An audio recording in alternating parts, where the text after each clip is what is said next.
Oke, mari kita sambung lagi kelanjutan dari novel Gunung Hua. Di sisi lainnya, Song Tae-ak nampaknya sangat terkejut dengan informasi yang baru saja ia dapatkan. Song Tae berkata, "Apa katamu barusan?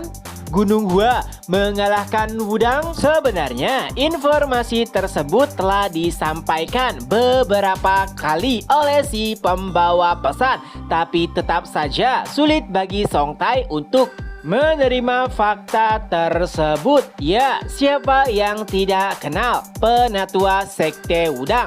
Tapi walau demikian masih sangat sulit untuk bisa mempercayainya. Song Tae kembali berkata, "Jadi tolong ceritakan lebih detail bagaimana hal tersebut bisa terjadi." Tapi si informan tidak perlu panjang lebar untuk menceritakannya. Ia hanya memperlihatkan sebuah tulisan yang berisi bahwa penatua Sekte Wudang dikalahkan oleh naga ilahi Gunung Hua.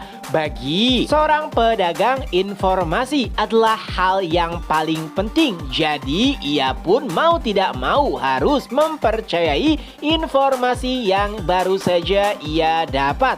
Tapi ada satu hal yang ia sesali. Jika ia tahu bahwa Gunung Hua akan menang, pastinya ia akan pergi bersama mereka dan mendukungnya secara terang-terangan. Sungguh sangat disayangkan. Ia telah melewatkan kesempatan berharga untuk memenangkan hati Gunung Hua. Lalu Song Tae kembali bertanya di mana mereka murid-murid Sekte Gunung Hua. Dan informan tersebut pun menjelaskan mereka akan kembali ke penginapan. Mendengar hal tersebut nampaknya sebuah kesempatan pun muncul. Tanpa basa-basi, Song Tae meminta dirinya untuk mempersiapkan pesta bagi murid-murid Gunung Hua. Ya, alasan kenapa Song Tae berinvestasi kepada Gunung Hua dan meninggalkan Wudang adalah untuk masa depan yang lebih baik. Tapi siapa sangka hasilnya mungkin akan bisa ia petik dalam waktu singkat. Dan itu yang membuat Song Tae sangat bersemangat. Dan itu bahkan sampai membuatnya ingin turut langsung mempersiapkan pesta bagi murid-murid Gunung Hua. Tapi suasana langsung berubah tak kalah salah satu bawahannya pun berkata, "Pimpinan pedagang, aku melihat rombongan murid-murid Gunung Hua." Dan itu membuat suasananya benar-benar kacau. Ia belum bersiap apapun tapi Gunung Hua hampir tiba.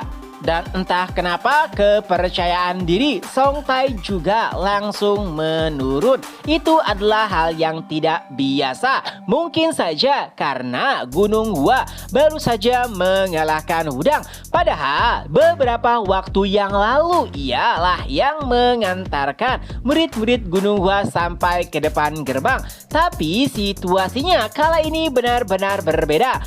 Nilai Gunung Hua terus meningkat setelah mengalahkan Wudang dan itu malah membuatnya menjadi sangat gugup. Apalagi bawahannya kembali berkata, "Pimpinan pedagang, Sekte Gunung Hua akan segera tiba." Kepala Song Tae benar-benar menjadi sangat pusing. Ia pun langsung bergegas menuju ke depan gerbang untuk menyambut mereka secara langsung. Dan pada akhirnya pintu gerbang pun dibuka. Saat murid-murid Gunung Hua hendak memasuki wilayahnya, Song Tae pun langsung menundukkan kepala dan memberikan selamat kepada murid-murid Gunung Hua.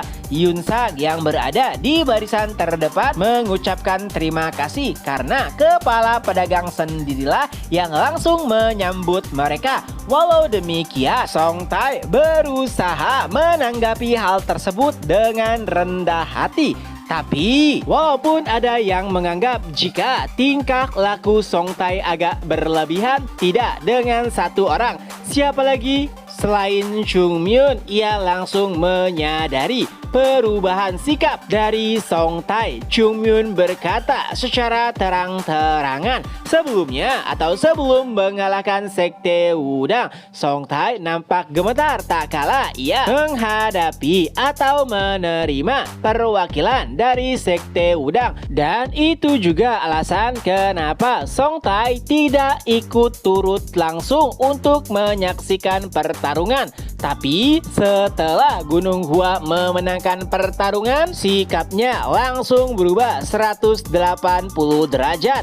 Mendengar perkataan Chung Myun membuat Song Tae keringat dingin.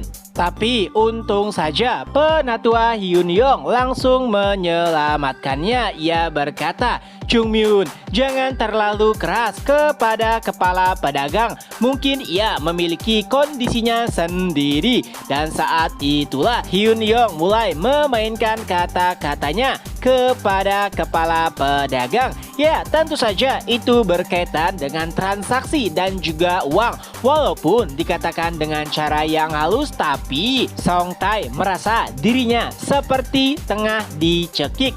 Jika Chung Myun mengungkapkan ketidaksenangan atau kekesalannya secara langsung, Hyun Yong memperlihatkannya dengan cara yang halus. Mulutnya seperti tengah mendodongkan pisau kepada dirinya. Tapi untungnya segala sesuatu kini berjalan dengan baik. Jika saja Gunung Hua dikalahkan oleh Wudang, maka bukan hanya Gunung Hua, dirinya juga akan menjadi salah satu yang ikut terpuruk. Mengingat ia telah melakukan kerjasama dengan Gunung Hua. Tapi untungnya Gunung Hua yang menjadi pemenangnya. Itu adalah salah satu hal terbaik yang mungkin telah ia putuskan selama menjadi seorang pedagang. Dan karena Song Tae telah mempersiapkan pesta, ia pun meminta murid-murid Gunung Hua untuk masuk dan menyantap makanan yang telah dipersiapkan. Dipimpin oleh penatua, murid-murid Gunung Hua pun mulai memasuki kediaman Serikat Pedagang Perahu Emas. Tapi di barisan paling belakang, Chung Myun masih memantau pergerakan Song Tae. Sebenarnya Song Tae ingin mengatakan sesuatu, tapi Chung Myun berkata terlebih dahulu, "Karena penatua telah mengatakan hal seperti itu, maka aku akan melepaskanmu kali ini. Tapi aku juga akan menilaimu dengan bagaimana cara kau memperlakukan kami setelah ini." Ya, tentu saja cara orang memberikan perhatian berbeda-beda sesuai dengan bagaimana mereka menilainya. Dan karena nilai Gunung Hua sudah melambung tinggi setelah mengalahkan Wudang, tentu saja perlakuan Song Tae juga harus berubah. Dan itulah yang akan Chung Myun lihat, bagaimana tindakan Song Tae terhadap Gunung Hua setelahnya. Dan setelah Chung Myun pergi, ajudan Song Tae pun menghampirinya lalu berkata, "Kepala pedagang, apa yang harus kita lakukan saat ini?" Dan Song Tae pun menjawab berangkas, "Keluarkan segala yang kita miliki, gunakan untuk perjamuan. Adapun sisanya kirimkan ke kamar bocah itu." Song Tae mengatakan hal tersebut sambil meneteskan air mata. Bagaimana tidak? Karena seluruh kekayaan yang ia kumpulkan pada akhirnya habis dalam waktu yang sangat singkat. Dan chapter pun berakhir. Nah, itulah kelanjutan dari novel Gunung Hua. Semoga terhibur. Ketemu lagi di next video. Bye-bye.